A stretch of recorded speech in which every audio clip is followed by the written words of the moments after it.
Hello बच्चों, चलिए प्रश्न समझते हैं। हमारा प्रश्न है, दिए गए कथनों को पढ़िए एवं सही विकल्प चुनिए।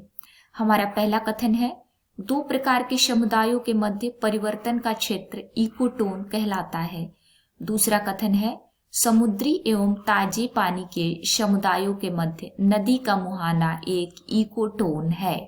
आइए समझते हैं। बच्चों, सबसे पहले हम अपने प्रश्न की मुख्य अवधारणा को समझेंगे। मुख्य अवधारणा, हमारे प्रश्न में दो कथन दिए गए हैं और दोनों कथनों में से कौन सा सही है हमें बताना है। आइए लिखें, सही विकल्प का चुनाव हमें करना है। आइए समझते हैं। आइए लिखते हैं बच्चों, समीपस्थ जैविक समुदाय, समीपस्थ जैविक समुदाय क्या होता है समझेंगे। जैविक समुदाय बच्चों ऐसा समुदाय जिसमें कोई स्पष्ट पृथक्करण नहीं होता है, कोई स्पष्ट पृथक्करण नहीं होता है, नहीं होता। इसे संक्रमण क्षेत्र भी कहते हैं। क्या कहते हैं बच्चों? इसे संक्रमण क्षेत्र भी कहते हैं और इसी को हम इकोटोन कहते हैं। इसी को क्या कहते हैं?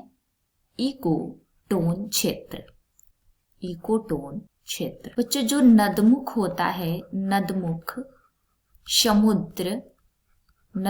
समुद्र तथा स्वच्छ जलीय समुदाय इनके मध्य इकोटोन बनता है। स्वच्छ जलीय समुदाय के मध्य क्या बनता है बच्चों?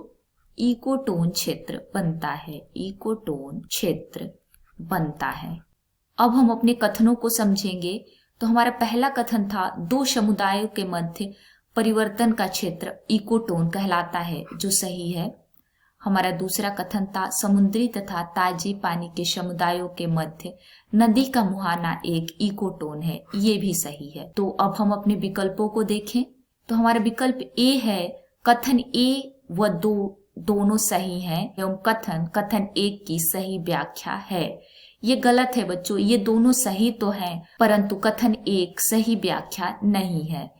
कथन बी की तरफ चलें तो कथन ए और दो दोनों सही है परंतु कथन एक की सही व्याख्या नहीं है।